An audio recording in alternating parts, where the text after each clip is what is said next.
El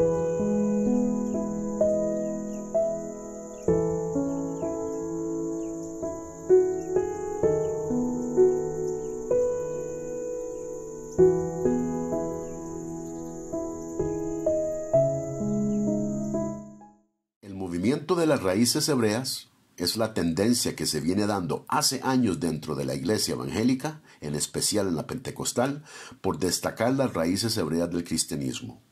Este movimiento aboga por los primeros 5 libros del Viejo Testamento conocidos por el judaísmo como el Torá o la ley mosaica. Este movimiento, que también se conoce como el toraísmo, insiste que dentro de las leyes que aún son vigentes para el creyente, se encuentran las leyes dietéticas concernientes a los animales limpios e inmundos, mencionados en Levítico 11 y en Deuteronomio 14.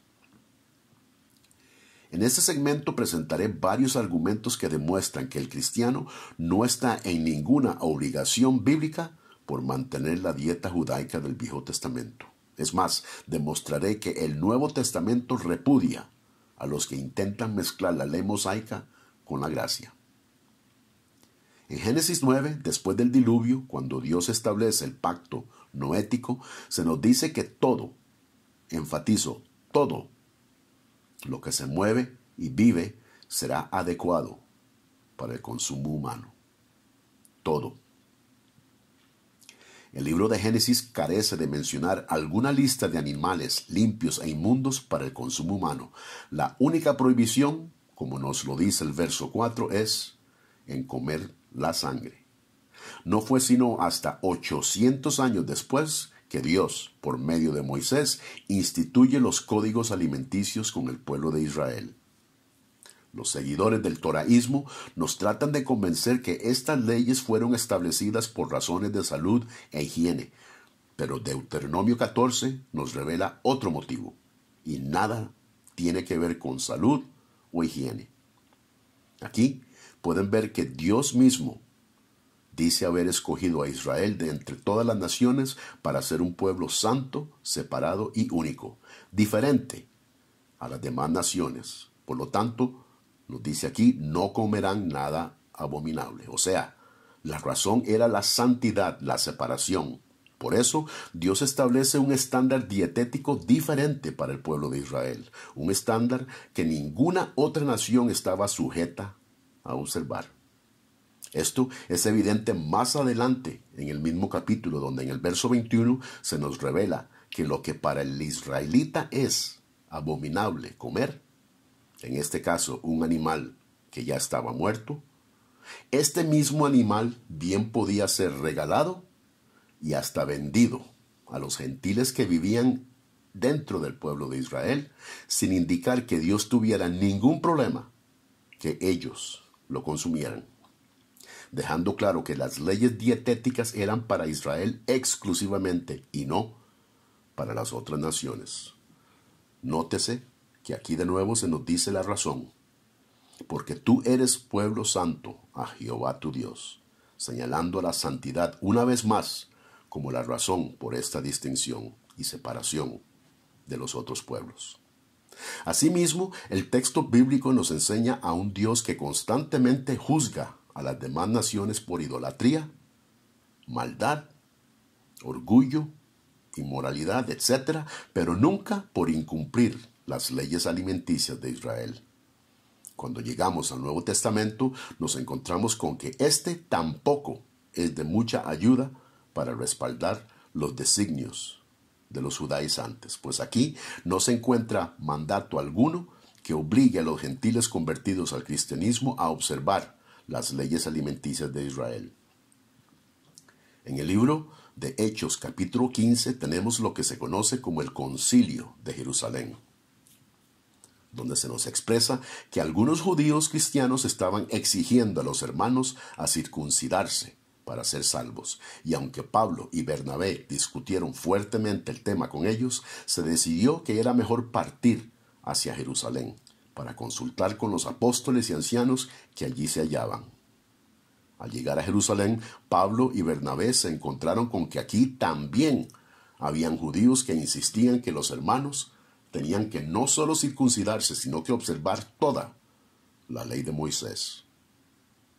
Después de mucha discusión, el apóstol Pedro les recuerda que Dios había salvado a los gentiles por boca de él, que Dios hasta les había concedido el Espíritu Santo y que este mismo, nos dice Pedro, ninguna diferencia hizo entre nosotros y ellos, purificando por la fe sus corazones.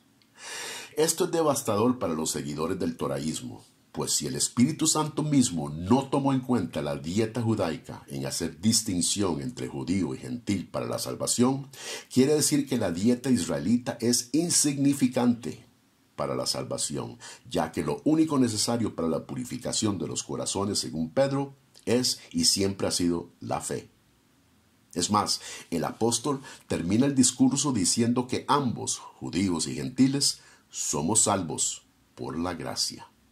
Una vez más, negando mencionar la obligación de observar alguna dieta.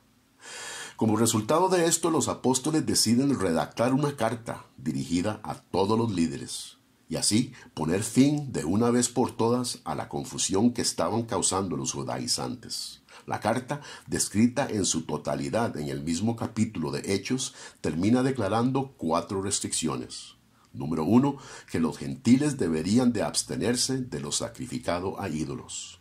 Número 2, del consumo de sangre, que como recuerdan, desde los tiempos de Noé ya se prohibía. Y 3, de ahogado, que eran animales estrangulados sin desangrar. Y 4, de la inmoralidad sexual, de las cuales se nos indica aquí en el fin de la carta, si se guardan de estas, bien hacen. Señoras y señores, esta fue la decisión del Espíritu Santo, junto con los mismos apóstoles, que vale la pena mencionar, eran todos judíos. Aquí no se menciona la obligación de observar nada concerniente a la ley mosaica, ni la circuncisión, ni la prohibición de algún tipo de animales para alimento, ni siquiera el mismo Shabbat, del que tanto gusta a los judaizantes acusarnos de no cumplir. A diferencia de muchos dentro del movimiento de raíces hebreas, que han hecho de la fe una lista de cargas, prohibiciones y obligaciones, como qué comer y no comer, Pablo nos pone en claro en Romanos 14 que el reino de Dios no consiste en lo que comemos y bebemos.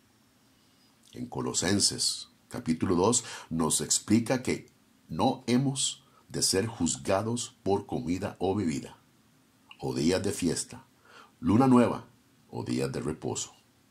Muchos de estos seguidores del toraísmo tienen la tendencia de poner tanta énfasis en las leyes que tarde o temprano se llegan a desviar por completo del evangelio. Llegan a tener una religión donde lo importante son los rituales, las vestimentas, los días festivos, las dietas y hasta la apariencia personal para supuestamente agradar a Dios. Una secta completamente separada del cristianismo ortodoxo.